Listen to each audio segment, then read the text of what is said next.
जो हमें आतंकी हमलों के जख्म देते थे, उनकी क्या हालत है, ये देशवासी भी देख रहे हैं और दुनिया भी देख रही है।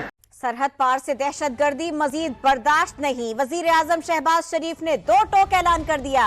कहा हमसाया मुल्क की जमीन इस्तेमाल होना नाकाबिले बर्दाश्त है। इंडिया जो है वो अगले 5 साल में 9% ग्रोथ एक्सपेक्ट कर रहा है। 9%? जी। आपसे सवाल लेंगे, एक मिनट, अब आपसे सवाल लेंगे। जब तालिबान की गवर्नमेंट आई थी तो पाकिस्तान बहुत ज़्यादा खुश था, तालिबान आ गए और ये समझते थे कि तालिबान और अफगानिस्तान मिल जाएंगे तो हम इंडिया के ऊपर बड़ा प्रेशर डालेंगे, इंडिया अब जो है प्रेशराइज होगा। अब भारत के वजीर आजम, भारत के प्रधानमंत्री नरेंद्र मोदी साहब इस वक्त एक ग्लोबल पीस मेकर के तौर पर नजर आ रहे हैं। वो दुनिया में अमन कायम करने के लिए और पीस कायम करने के लिए कोशिशें कर रहे हैं। नमस्कार दोस्तों, जय हिंद।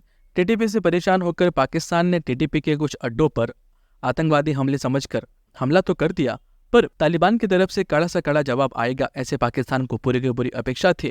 और आज अफगानिस्तान ने पाकिस्तान के ऊपर काफ़ी बड़ा वॉर किया है और उसमें कई लोगों की जानें भी गई है। जब पाकिस्तान ने अफगानिस्तान के ऊपर हमला किया तब उन्होंने कहा कि टीटीपी के कुछ अड्डे हैं जहाँ पर उन्होंने हमला किया, पर इसमें बच्चे और औरतें की मौत हो चुकी थी, ऐसा तालिबान ने कहा। और फिर तालिबान ने पलटवार करते हुए आज पाकिस्तान के ऊपर हमला किया। पाकिस्तान इसमें काफ़ी दहशत में आ चुका है, क्योंकि अगर तालिबान उसके खिलाफ है तो पाकिस्तान की कोई खैर नहीं, और ये पाकिस्तान को पता भी है। पाकिस्तानी आर्मी तालिबान के सामने शांत हो जाएगी और तालिबान का जज्बा कुछ अलग ही है। कुछ हफ्तों पहले ही भारत के कुछ मिनिस्टर्स तालिबान गए थे और कुछ ही हफ्तों बाद ये सब शुरू हो चुका है। ये देखकर पाकिस्तानियों को लगता है कि इसमें भारत का कुछ बड़ा हाथ है, पर पाकिस्तान एक ऐसा देश है जो खुद को मुसलमान कहता है और किसी भी मुसलमान देश के साथ उसके संबंध इतने अच्छे नहीं है, भले वो ईरान हो, अफगानिस्तान हो या फिर और कोई देश हो। पाकिस्तान ने इन सब के साथ हमेशा से ही गलत व्यवहार किया है और आज पाकिस्तान को ये सब यहीं पर भोगना पड़ रहा है। आइए देखते हैं इस वीडियो में पाकिस्तानी मीडिया का रिएक्शन। जय हिंद। इंडिया के बुरे दिन शुरू होंगे, लेकिन गिनती तो कुछ और साइड से शुरू होगी। थोड़ा आगे आ जाए। सही। पाकिस्तान पिछले 40 साल से जो पॉलिसी जारी रखे हुए था, तो पाकिस्तान की यही मतलब वो थी, भूल थी कि अब तो हमारे अपने ही लोग आ गए। हालांकि ये इनकी मिस कैलकुलेशन थी। ठीक है। तो फिर बाद में इनके मतलब ये हम सेलिब्रेट ही कर रहे थे कि हमारे अपने ही लोग आ गए, हमने उनकी फ़तह को सेलिब्रेट किया। हालांकि नहीं करना चाहिए था। उससे पहले जो गवर्नमेंट थी वो डिप्लोमेसी पे यकीन रखती थी, वो पॉलिटिक्स पे यकीन रखती थी, वो एक मतलब पॉलिटिकल उनके एक प्रिंसिपल्स थे। तो ये जो अभी गवर्नमेंट आई है, मतलब ये पहाड़ से उतरे हुए लोग हैं, मतलब ये हर बात को ना ज़ोर ज़बरदस्ती। और दूसरी सबसे बड़ी बात ये कि मतलब उनको हम गलत नहीं कह सकते, क्योंकि जब आप एक बंदे को तस्लीम करते हो कि हमारा अपना ही बंदा है, बाद में वो जब आपके साथ कुछ भी करता है तो आप मतलब ये तो हमारी अपनी पॉलिसी थी। 70 से अभी तक जो हम पॉलिसी मतलब वो कर रहे थे, जिस पॉलिसी पे हम अमल नहीं कर रहे थे, ये तो उसका प्रोडक्ट है।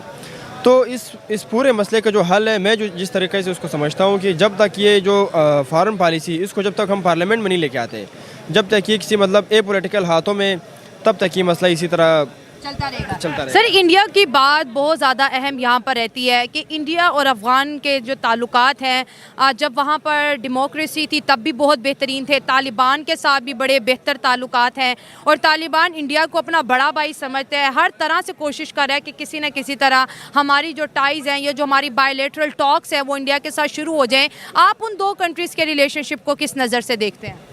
एक तो ये है कि इंडिया जो है वो अपने माइशत को देख रहे हैं और पाकिस्तान जो है उनके ईगो के मसले कि अभी तक वो इस चीज़ में पड़े हुए। दूसरी तरफ वहाँ पे जमहूरियत मतलब जो पार्लियामेंट के ज़रिए फैसले किए जा रहे हैं, यहाँ पे उस तरह फैसले नहीं हो रहे। मैं समझता हूँ कि इंडिया जो है जिस तरह अफगान गवर्नमेंट के साथ था, इवन अब चाइना भी अफ़गानिस्तान के साथ मुआहदे कर रहे हैं, मतलब वो भी इन चीज़ों पर आ गए। हम जो है हम हमेशा से अपने गलत पॉलिसी की वजह से हमने अपने दुश्मन बढ़ाए और आज जो मुल्क का जो माशी हालात है वो सिर्फ इन्हीं गलत पॉलिसी की वजह से। अगर हम थोड़े से संजीदा हो जाए, जो हमारा पार्लियामेंट है या फिर जमहूरी एक तरीक़ाकार बने, तो पाकिस्तान के मसाइल बहुत आसानी से कम हो सकते हैं, क्योंकि अफ़गानिस्तान में इंडिया से बेहतर उनके साथ ताल्लुकात हम बेहतर कर सकते हैं। वहाँ पे पश्तून है, पाकिस्तान में काफ़ी मतलब पख्तूनख्वा में पश्तून है, बलूचिस्तान में पश्तून है, तो उनके ज़रिए ये ताल्लुकात काफ़ी बेहतर हो सकते हैं। लेकिन यहाँ पे मोहब्बत और नफ़रत का एलिमेंट भी तो आता है ना। अफ़गान तालिबान इंडिया से तो मोहब्बत करता है, लेकिन पाकिस्तान से शदीद किस्म की नफ़रत दिखने में आती है। उसमें यही मसला है कि वो यही कह रहे हैं कि पिछले कई अरसे से जो अफ़गानिस्तान में जंग लड़ी गई, उसमें जो था पाकिस्तान एक तरह से जब यहाँ पे अमेरिका पहले अटैक कर रहा था और साथ साथ यहाँ पे अफ़गान महाजरीन का जो इशू है, अफ़गान जो पाकिस्तान में आ रहे हैं उनके लिए काफ़ी ज़्यादा मसाइल है। अब मैं मतलब जिस इलाके से हूँ, हमारे इलाकों में लाखों अफ़गान आए, हमने तो नहीं लाए। अब वो अफ़गान पिछले 40 सालों से वहाँ पे थे। अब यहाँ पे एक निगरान गवर्नमेंट के ज़रिए एक नोटिफिकेशन जारी किया जाता है जो कि गैर जमहूरी तरीका है और उससे एक नफ़रत बन गई। ये नफ़रतें पिछले कई अरसे से हमारी गलत पॉलिसी की वजह से बन रहे। आज जो हमारी दूरी है वो काफ़ी बढ़ गई, आज जंग की एक सूरत इख्तियार कर रही है। और मैं ये समझता हूँ कि इस जंग में, इस लड़ाई में जो बॉर्डर के आसपास के लोग हैं वो पहले भी इन मुश्किलात का सामना कर चुके हैं, अब मज़ीद करेंगे। और ये माशी तौर पे पाकिस्तान के लिए बहुत ज़्यादा नुकसान है। अगर पार्लियामेंट के ज़रिए कोई बेहतर पॉलिसी बनाई जाए, पार्लियामेंट वाहिद हल है इन मसाइल के हल के, वो ही इन मसाइल को हल कर सकते हैं। बाकी आम जो मतलब जो इंडिविजुअल्स है, जो पॉलिसी साज है, उनके ज़रिए ये हल नहीं हो सकती। एक और सवाल आपसे पूछेंगे कि अगर पाकिस्तान और इंडिया के ताल्लुकात बेहतर होते हैं और अगर इंडिया जो है अफ़गान तालिबान से बात करता है तो क्या इन 3 कंट्रीज़ के बीच आपको क्या लगता है कोई सुलह सफाई, कोई बिजनेस टॉक, कोई बेहतरी आ सकती है? क्योंकि मुझे लगता है इस रीजन में जब तक हमारे पड़ोसी मुल्क इंडिया से ताल्लुकात बेहतर नहीं होंगे, पाकिस्तान का सर्वाइव करना बहुत मुश्किल है। देखिए, जब पूरी दुनिया ना इस टाइम उस पर यकीन रखती है, मतलब ट्रेड, और उस पर पूरी दुनिया ट्रेड की तरफ जा रही है। तो वाहिद मुल्क पाकिस्तान है जो मतलब वार इकनॉमी पे बिलीफ रखता है। तो मुझे लगता है कि पाकिस्तान अभी जिस नहज पे पहुंच चुका है, तो अभी हमारे जो स्टेक होल्डर है, जो मतलब पावर कॉरिडोर से ताल्लुक़ रखने वाले लोग हैं, वो मतलब उनको वो मतलब ख़ुद ये बात जान चुके होंगे कि मतलब हमने ख़ुद उसकी तरफ जाना होगा, रिकन्सिलेशन की तरफ जाना होगा, सुलह सफाई की तरफ जाना होगा। इंडिया जो है वो अगले 5 साल में 9% ग्रोथ एक्सपेक्ट कर रहा है। 9%? जी, चलो 8.5% ग्रोथ एक्सपेक्ट कर रहा है अगले 5 साल तक इंडिया। हमारी ग्रोथ 1% है।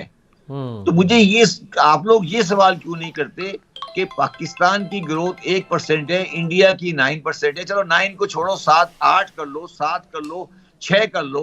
हमारे में कौन सा ऐसा जख्म है, हमारे में कौन सी ऐसी खराबी है जो हम 8 और 9 नहीं कर सकते? आप बार बार कह रहे हैं कि आपका मुंह मैं क्यों खुलवाना चाहता हूँ, आप मेरा मुंह भी मत खुलवाएं। हमारे साथ क्या बीमारी है वो आपको भी पता है कि हमारे साथ क्या बीमारी है। हमारे साथ क्या बीमारी है? हमारे साथ 2 बीमारियां हैं। हमारे साथ पहली बीमारी ये है कि हमने आज तक कंपैरेटिव, आपने भी नहीं किया, हम किससे कंपेयर करते हैं? हम कंपेयर करते हैं Nawaz Sharif versus Imran Khan, Imran Khan versus Peoples Party versus Musharraf. अब 4 कुएं के मेंढक आपस में कंपेयर करते रहते हैं। वो कुएं से बाहर देखते ही नहीं कि भाई कुएं से बाहर क्या हो रहा है।